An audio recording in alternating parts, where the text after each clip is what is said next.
banyak kalangan kaum Yahudi menghina, mengejek, bahkan salah satu dari mereka tidak segan-segan meludahi Rasulullah Shallallahu Alaihi Wasallam.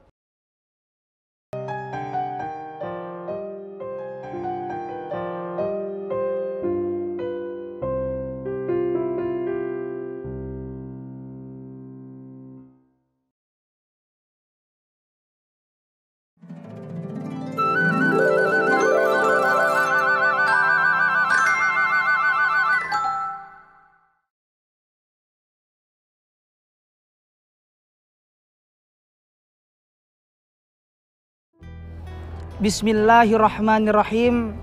Assalamualaikum warahmatullahi wabarakatuh.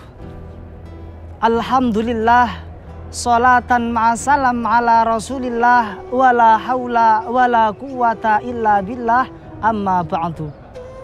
Hadratal mukhtaramin, segenap para alim, para ulama yang kami hormati, seluruh dewan komentator, hadirin kerabat dai, santriwan santriwati dimanapun Anda berada yang insya Allah dirahmati oleh Allah. Santri sehat, syiar Islam kuat. Sudah tidak diragukan lagi bahwasanya santriwan dan santriwati memiliki peranan yang sangat menentukan terhadap keberlangsungan suatu negara, bangsa maupun agama. Karena pada dasarnya visi misi dalam kehidupan seorang santri ialah dituntut untuk selalu menanamkan dan mengamalkan kebaikan dimanapun mereka berada. Maka tatkala peran tersebut tidak terwujud jelas, keberlangsungan suatu negara dan agama pun akan terancam. Sehingga Al-Quran secara jelas menegaskan kepada kita selaku santri agar kita selalu aktif dan inovatif berkontribusi dalam mensyiarkan agama Islam. Kaum muslimin rahimakumullah. Namun coba kita renungkan dan teliti. Peran santri dalam syiar Islam sudah beda akhir-akhir ini. Hal ini tak lain dan sudah pasti ialah pengaruh adanya wabah yang melanda kita, virus corona. Dengan datangnya wabah ini yang berhasil menggentarkan seluruh sektor dunia, bahkan merongrong keimanan dan keyakinan umat manusia, peran santri sebagai salah satu kontributor yang andil dalam syiar Islam pun juga semakin melemah. Namun bukan berarti kita putus asa dan pasrah. Akan tetapi dengan adanya wabah ini menjadikan kita lebih aktif dan inovatif dalam merevolusi syiar Islam rahmatan lil alamin. Kaum muslimin rahimakumullah. Ini hanya sebagian kecil dari pengaruh virus pandemi yang kita hadapi akhir-akhir ini. Lantas apa peran dan upaya kita selaku santri dalam merevolusi syiar Islam di tengah-tengah era pandemi sekarang ini? Jawabannya, maka ada 3 solusi untuk tetap mensyiarkan Islam di era pandemi. Apa?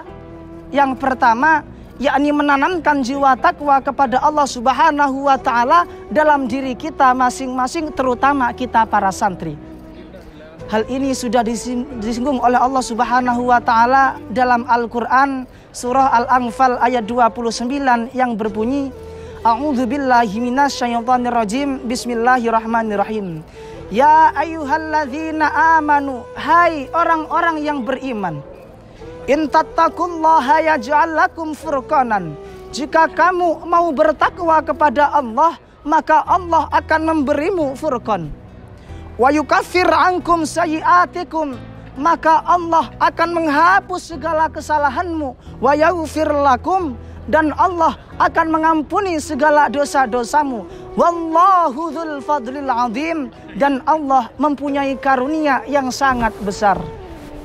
Kaum muslimin, melihat konteks ayat tadi jelas bahwasanya kita secara perindividu mukminin dituntut.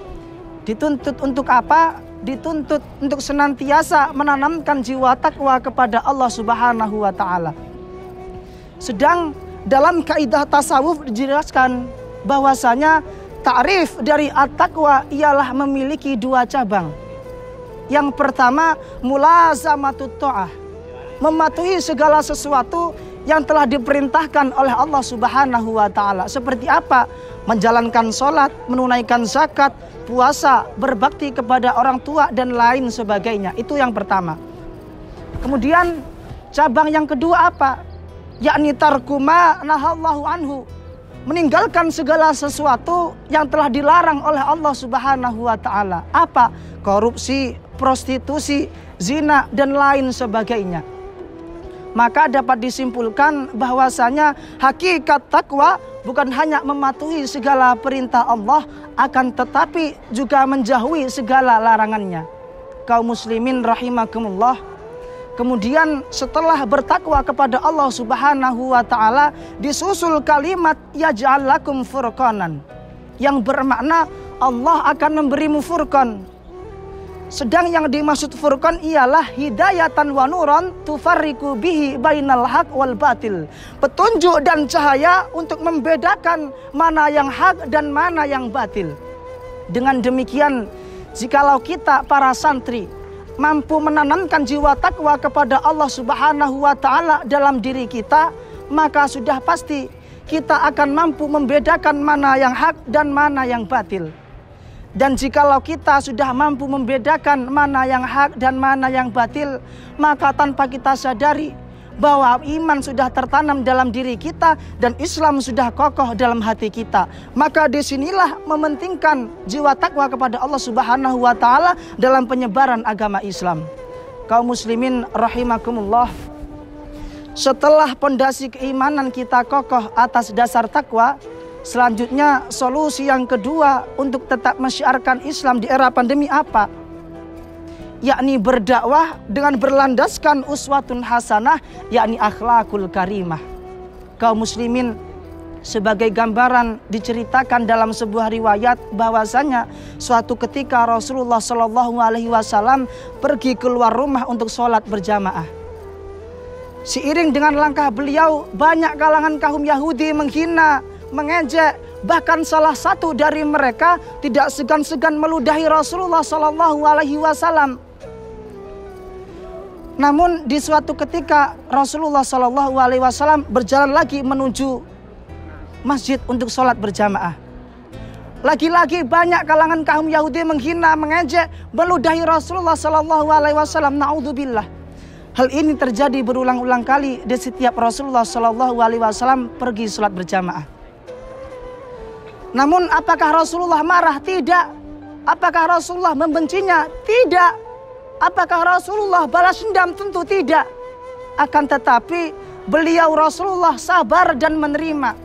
Dan beliau yakin bahwa mereka yang membenci Islam, mereka yang mencela Islam adalah orang-orang yang belum paham betul hakikat Islam.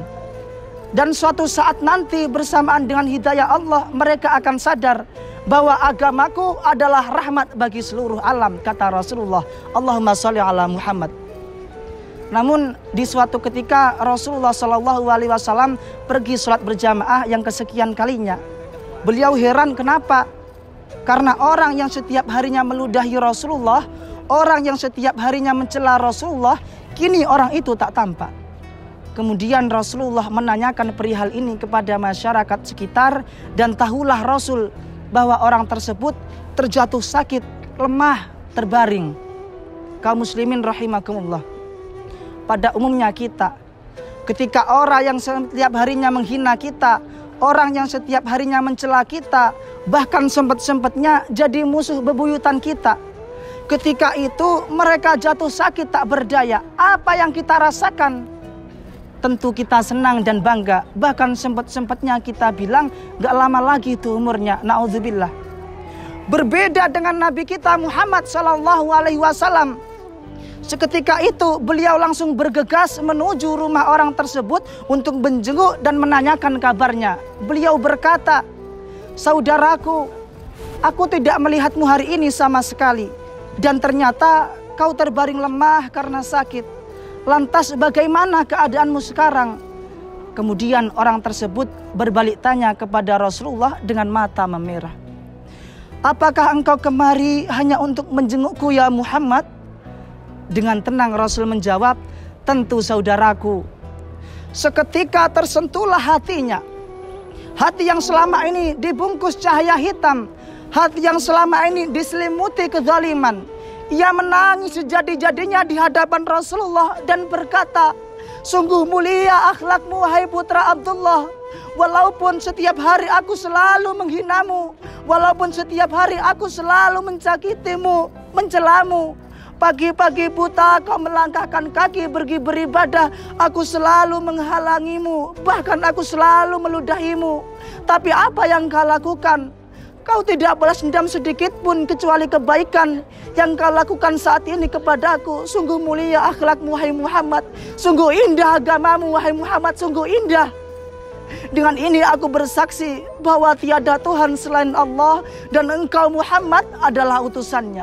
Allahumma sholli ala Muhammad. Kaum muslimin, dengan demikian jelas jikalau kita para santri mampu berdakwah dengan berlandaskan uswatun hasanah, maka Islam akan mudah tersebar luas. Maka Islam akan tersebar luas di seluruh penjuru dunia. Kaum muslimin rahimakumullah. Kemudian solusi yang ketiga untuk tetap mensyiarkan Islam di era pandemi apa?